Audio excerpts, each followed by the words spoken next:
असर पड़ा गुरु के मन पर, ध्यान भजन में विघ्न हो गया। गुरु ने पूछा, रे किसके घर का अन्न खिलाया, सच बता। गुरु को बताया। गुरु को नाराज हुए। गुरु ने कहा, संत की सेवा में इतनी लापरवाही करता और मुझे तूने शोषक चमार के घर का अन्न खिलाया है, तुझे उसी के घर में जन्म लेना पड़ेगा, उसी जाति में। दूसरे जन्म में वो साधक रघु जी चमार जी के यहाँ जन्मा। 10 साल की उम्र हुई उनकी। रहीदास बालक का नाम पड़ा। संत तुलसीदास उनकी भक्ति की गरिमा का यश सुनकर तुलसीदास जी उनका दर्शन करने गए थे। संत बीज पलटे नहीं, चाहे युग बीते अनंत, ऊंच नीच घर अवतरे रहे संत का संत। मीराबाई उनके पास गई थी। रहीदास ने मीरा पर भी करुणा कृपा बरसाई और मीरा लग गई गुरु की मिली हुई कृपा पे, अपने आप को लगा दिया। तो ऐसे लगे कि मीरा ने मेवाड़ को झुमा दिया। अकबर और तानसेन वेश बदलकर मीरा के चरणों में जाकर भक्ति रस का फायदा लिए और शांति का एहसास किए थे।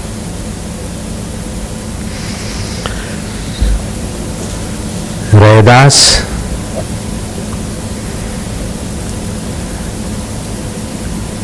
भक्ति रस से अपने अंतःकरण को रसमय कर चुके थे।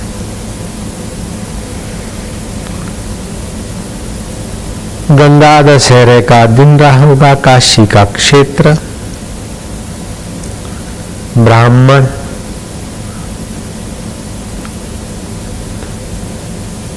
गंगा स्नान करने को जा रहे थे। उनका पदत्राण जरा फटा टूटा होगा, चल भाई सीधे।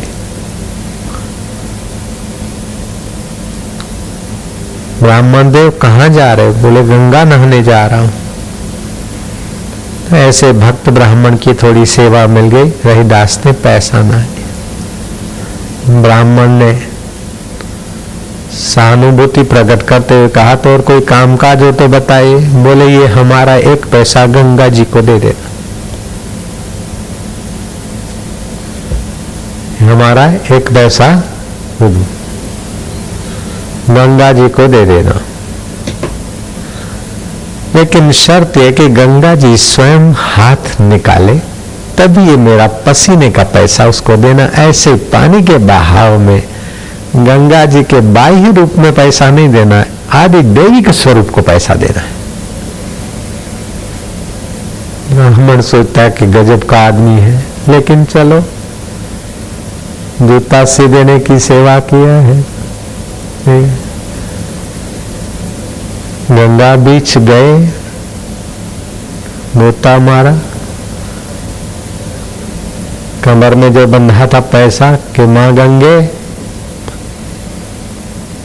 वो रहीदास ने 1 पैसा दिया है भेंट में और शर्त किया है कि मां स्वयं हाथ निकाल के ले तब देना,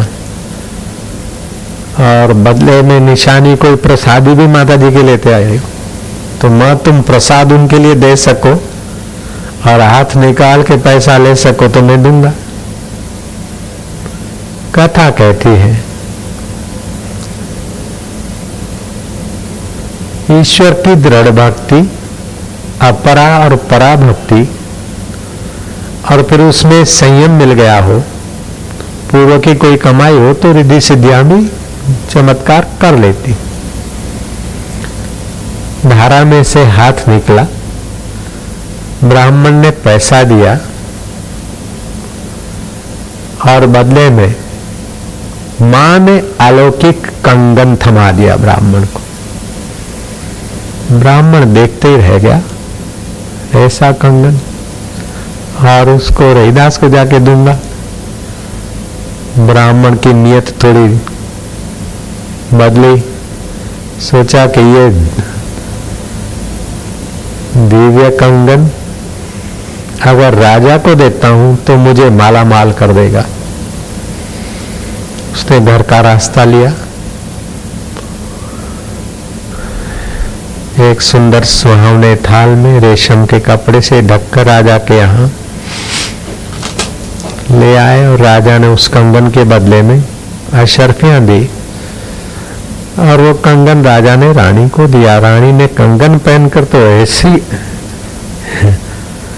माइयों की जो आदत होती है, माइयों को पता है, नए गहने लेके कोई माई आ जाए घर में अथवा घर वाला ले जाए और उस माई को जच जाए नए गहने अथवा नई साड़ी और नई डिजाइन कोई, फिर वो माई चुप बैठेगी, राम को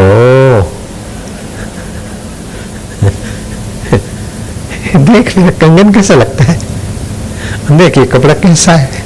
जब तक अड़ोस पड़ोस की माइयों की वाह भाई वाह की मोहर नहीं लगती तब तक वो देवियां चुप नहीं बैठती। हाँ बापू जी ये सब तुम कैसे जानते हो कि हम नन्हे थे तो देखते थे ये माया क्या क्या करती है।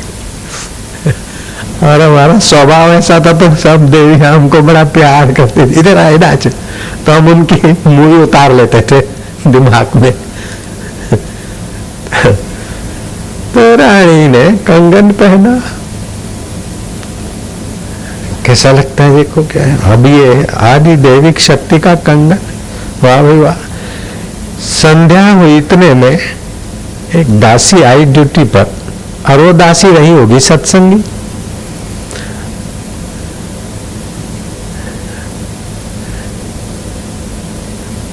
अरे मोहिनी रे, ओ मोहिनी देख देख कंगन, आज ऐसा कंगन इस धरती पे कभी देखा, देख देख कैसा है कंगन। वो जरा शांत हो गई। सुना होगा सत्संग, संसारी चीजें पाकर हर्षित होना ये छोटे मन का काम है, छोटे लोगों का काम है, सुना होगा उसने। उसने कहा इसमें क्या बड़ी बात है, अरे ऐसा कंगन तू तो जब देखो तब बस वही दियल पिया हुआ मुंह की बात, क्या इतना कंगन तुझे बढ़िया नहीं लगता। बोले रानी साहिबा कंगन तो बढ़िया है, लेकिन तुम्हारा एक हाथ तो महारानी जैसा चम चम चमक रहा है, स्वर्गीय सुख के, और